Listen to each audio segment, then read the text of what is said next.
Hey everyone, my name is Troy from Tech Games Etc. And today I have a video game review of Inversion.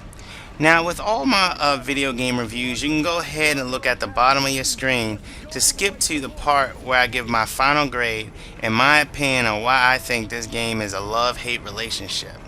Now, with all my reviews, I'm going to go ahead and start off with an overview, the pros and cons, and after that my final grade and my opinion. Now, first with the overview, you're this cop named David Russell, and an unknown enemy invades your city. David finds himself in the middle of a war trying to save the world and rescue his daughter.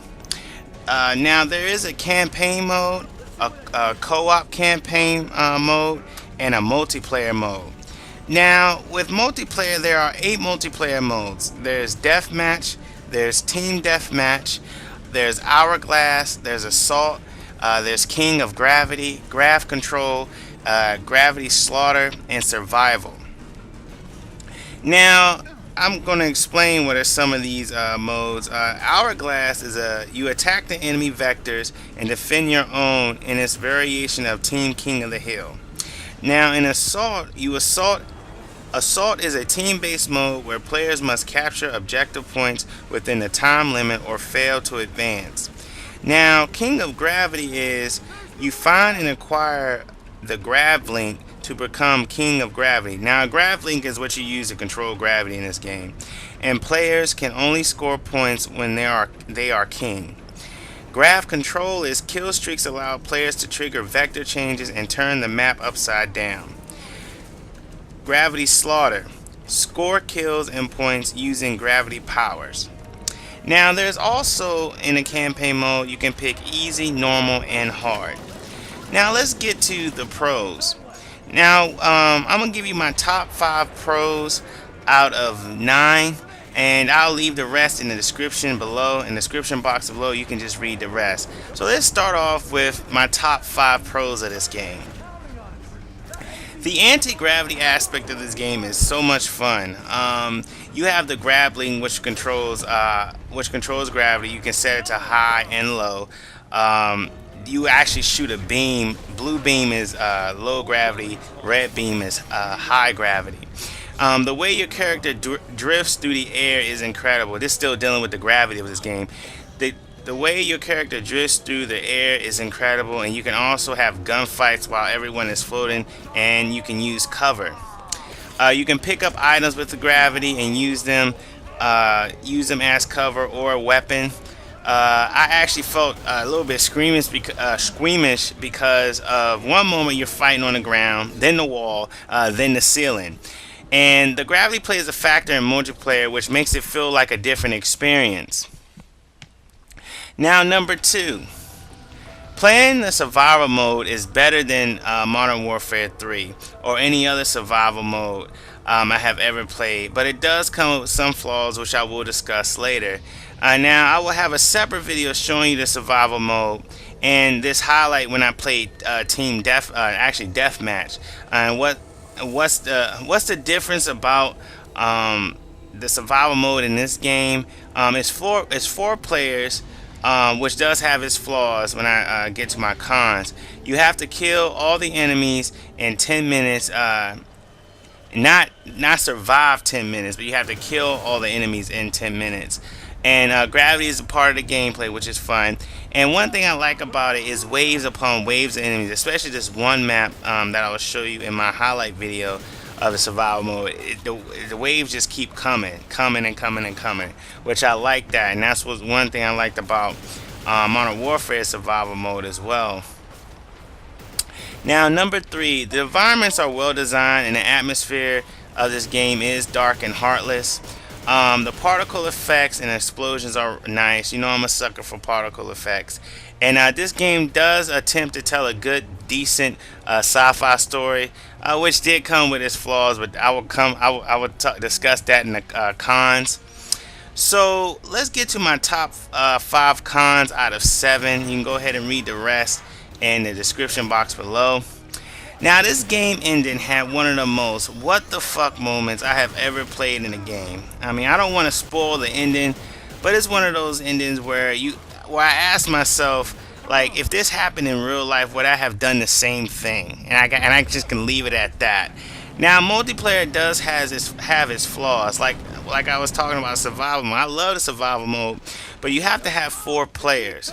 You can't have 2 or 3, and the mode will adjust to that. You can't. So you have to have players. 4 players. Now, what's the issue? Well, I'll still talk about the flaw dealing with multiplayer. This game is new and it doesn't have any features like server browser or a random match setting to help you find any players to play with online. It feels like a ghost town online. There's nothing really, no features there to see who's online so you can connect with them faster. And like especially if you play like survival mode and you like it, you don't know if that person's gonna come back, and because it just feels like a ghost town online sometimes. If you get a match, like out of all the 8 modes, I only played like 2, just because I found random people just sitting in the lobby, just waiting for someone to come online, which is pretty sad because, like I said, this game has 8 game modes, which is really good for a game starting out. Now, number 3, this game should have ended sooner when it was still getting good. When it passed about chapter 10, I don't know how many chapters there are. I think there's either 13 or 15. I can't remember. But when it passed chapter 10, I wish it would have ended sooner because it was getting good.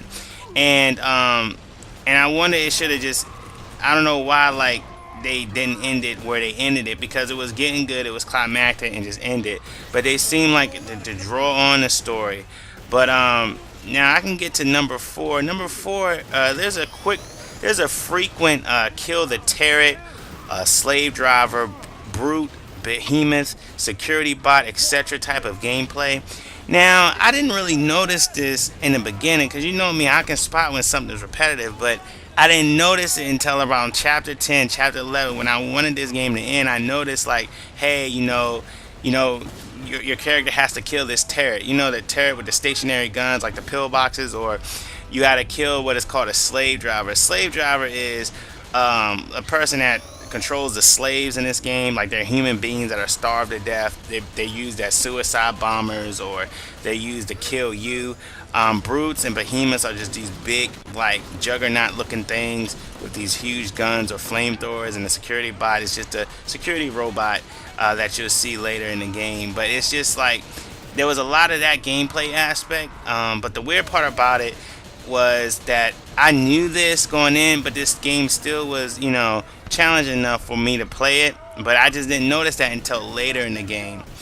Now, number 5 of my cons is this game picks up eventually, and some people may give up on it too early. That's another thing to look out for. Now, with my pros and my cons, what is my final grade I give Inversion? I give it a C minus. This game had to grow on me at the very beginning. I almost gave up on it, but I knew it wasn't time. Yes, this game should have ended at chapter 10, but even with its repetitiveness towards the end, I still wanted to play it because of the challenge and the fighting in zero gravity. But the ending was kind of a what the fuck moment in gaming history. I don't know if it's worse than Mass Effect 3's, I don't know, but the multiplayer is flawed a little bit because of no server browser or anything that would help you find people to play with online. This would have been a great alternative to play, especially with the gravity and the 8 game modes. It feels like the developers didn't know what they had. This would have been like Uncharted in space if they would have just tweaked a few things and strengthened their multiplayer, and that is a compliment. This is why this game is a love-hate relationship. And I really wouldn't pay $60 for this game because there is no replay value, and you may not like the ending of the story in a campaign mode. So there you go, there you have it. There go my video game review of Inversion. If you like what you saw today, please like the video, it really helps out a lot. And if you have any questions, comments, any concerns, there go my contact information, and you enjoy your day. See you later.